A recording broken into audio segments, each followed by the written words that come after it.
Upgrades.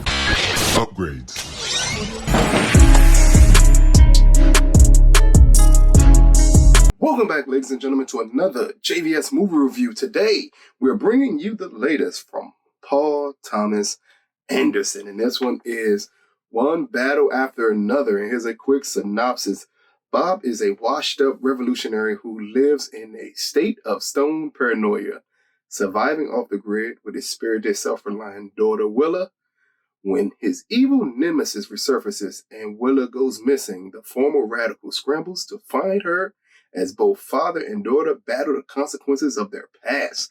And again, directed by Paul Thomas Anderson, it stars Leonardo DiCaprio, Tiana Taylor, Benicio del Toro, Sean Penn, Regina Hall, and Chase Infinity. Now, the first thing you got to say about this is it's been a lot of conversations about just what One Battle After Another is. So yes, it is as accessible of a Paul Thomas Anderson film that you're going to see.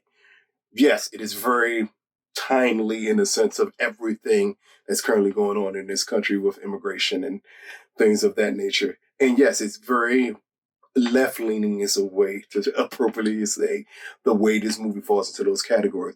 All of those are true, while this is still one of the most enjoyable and entertaining films you're going to see this year. As the film opens up, you're kind of at a loss of exactly what's going on here, as you just see Tiana Taylor's character, Persephone, as she's scoping out an encampment of immigrants, and you're wondering exactly what is the point of this movie. And that's when we get exposed to not only her character, we get exposed to Bob, who's been Leonardo DiCaprio's character. Then we get, in the same time, we get exposed to Sean Penn's character as Stephen Lockjaw. Now, the beginning of this is absolutely crazy. It's a scene between Tiana Taylor and Sean Penn that at first can really throw you off and throw you for a shock of exactly what type of movie are we watching. But once you get past that, and once we get into the crux of the story of Bob and Persephone being together and being revolutionaries and doing all of these things in encampments to not only free immigrants, but to bring violence towards the situation. That's the best way to put it. And then we see Persephone pregnant, and then that's when we see the film take a different turn, as we see just the feelings of Persephone as it pertains to being a revolutionary, being a family, a mother, all these things encompassing, and how that's going to work with her mindset. And this is when you get into the more Paul Thomas Anderson elements of this film, as this is, if you're not accustomed to his films, it could throw you off and it could seem like it's jumbled at this point, when it's not. It just perfectly paces and perfectly explains these characters, these main characters, in a storyline that you're now being introduced into. Like right at the beginning of it, you can make the mistake of thinking the revolutionary things that we see at the beginning of the film are actually the elements of the film you need to pay attention to. And those are just a setup of the characters. By the time you get to Persephone having the baby and the ramifications that come along with that, that's when you actually get, with a time jump, into what the film is actually about here, as we just see a pursuit like no other is the best way to put it. And the reasons for the pursuit are what comes across as timely. It's a certain group currently in American politics that I think Stephen Lockjaw and his cohorts will be aligned with.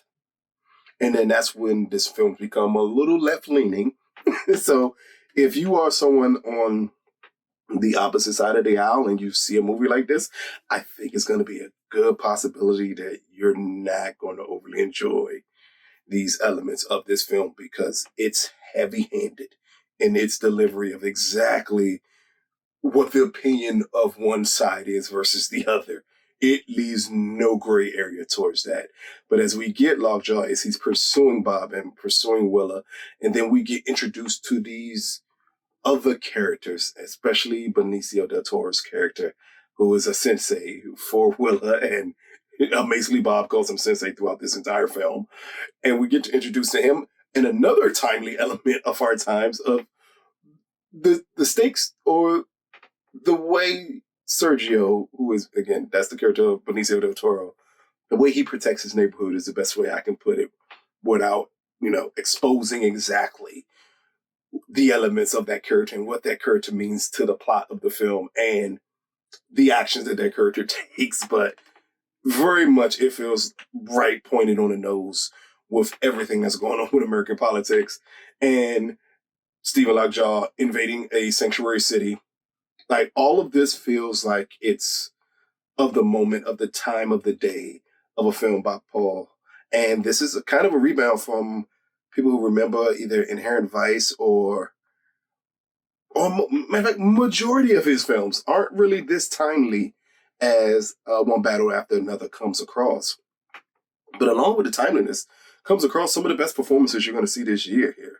Leonardo DiCaprio as Bob is spaced out, stoned for good portions of this film, trying to get his bearings together. As when we get to the main portion of the story with Bob, of him attempting to remember things that was told to him 15 years before, just in case Lockjaw and people came looking for him in Willa. Comic gold to see him try to remember everything while he is still pursuing and trying to save his daughter. This is, again, Leonardo DiCaprio, I think, at his comedic best. It feels right in line, and to me, a little better than his performance in Wolf of Wall Street, where you get those dramatic comedic elements in it, and you get to see just Leo be Leo and him go off on the rails here. It is masterful to see what he does with this role. But it is Sean Penn as Lockjaw that steals every scene he is in. He is menacing. He is terrifying. He's everything you could possibly want in a movie villain. And Sean Penn nails this performance to a T. It is hard to talk about this performance without giving away big chunks of what this character means to this movie and the actions that he takes. But I'll just say it's going to be disturbing for a lot of people. The lengths he's willing to go to protect a secret that he has. And because of him needing to protect that secret, we get to see him just do horrible things to people at reckless abandonment and not care. It is it's one of the best performances I've seen this year. It is masterful what he does here. On the side of, I'm not going to say negative, but on the side of, I wish I would have gotten more of, Regina Hall's character in this film.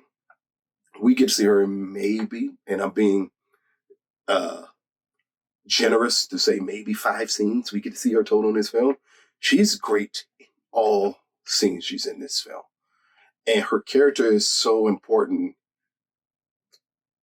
to the crux of the story. You just want more of that character, and you wanted to expand it a little more so you can really feel and understand. Because she feels like not the leader of the revolutionaries, but possibly the most important figure in it. And that's the only figure we don't get a lot of in this film. But her scenes are so poignant and impactful. It reminded me of Viola Davis in Doubt, where you don't see her a lot on screen, but every time you see her, she's masterful what she does, and it pushes the story forward to a conclusion that, while not obvious, it's very Paul Thomas Anderson, the conclusion of the film. But Regina Hall's character does an amazing job of pushing the story forward. You just wish you would have gotten more out of this character. Now, on the more outrageous portions of this film, and there are a lot of them here, and part of it is Persephone Beverly Hills, which that name unto itself tells you just how outrageous this character could be, and that's a character played by Tiana Taylor. Again, it can come across to a lot of people as a very one-note character, and this happens in a lot of Paul Thomas Anderson films, is that if you take the character on face value, it seems one note. But if you dig deeper and you actually I'm not going to say pay more attention to the character in the scenes, but step outside of the box that he's showing you just to understand the way and the movements of that character, you get to see just how impactful that performance is. And that's another great performance. I think that's one of the best things about One Battle After Another is it's not a bad performance in this movie. And all the actors do a great job of elevating each other, including Chase Affinity, the youngest and the newest member of the cast. She does a solid job in this role. And I know it would have to be hard for her because you're in it with nothing but heavy hitters, and she still manages to hold her weight. It's a scene late in the film between her and Sean Penn that is gut-wrenching to see. And it's led by Sean Penn being Sean Penn and being masterful, but she's able to keep up with him, and that's something that, at least for me, it caught me more of a surprise that that could happen in such a film of this nature with such a big director and a big cast, but it's pulled off almost perfectly. Now, it is a long film at 2 hours and I'm gonna say about 40 minutes runtime, not including credits. It's a long film. And for some people, you can possibly shave off 20, 25 minutes. But one of the best things about this film, it is so well paced, it does not feel like you're sitting down for 2 hours and 40 minutes. This movie goes from this revolutionary drama to a comedy to an action comedy to a drama. It moves so swiftly through those elements. And because it's paced so well, you just never notice that you're there for that long. And I think that is a talent of this film. But one battle after another, which drops this Friday, out of a possible 10, I'm giving One Battle After Another a 9 out of 10. This is one of the best movies of the year. Now, as it pertains to Paul Thomas Anderson's filmography, I think this is the most interesting film in it, meaning this is not his best film. I wouldn't even say it's a top 3 film for me of his, but this is his most digestible film for a mainstream audience. Matter of fact, as you're watching One Battle After Another, it really feels like the goal of this film was to get his style to a bigger audience. It reminded me of when Quentin Tarantino did Django Unchained, and you're watching it and you're like, wow, this movie is entertaining, thrilling, action-packed. It's everything that majority of his films wasn't at that time. And it felt like it was made to appeal more to a mass audience. That's the exact same feeling you get when you watch One Battle After Another. Because Paul Thomas Anderson has been a director that you either love his movies or you absolutely hate his movies. But this is the first one where it felt like this is made for a mass audience to thoroughly enjoy it. Granted, it still has the idiosyncrasies of his movies, but in a much milder way than you would normally get from, I will always say, There Will Be Blood is one of the best movies ever made, and definitely his best movie. But that movie is not an easy watch for most people versus One Battle After Another that just feels such a breeze. Even, again, at its long runtime, the movie feels like a breeze while you're watching it.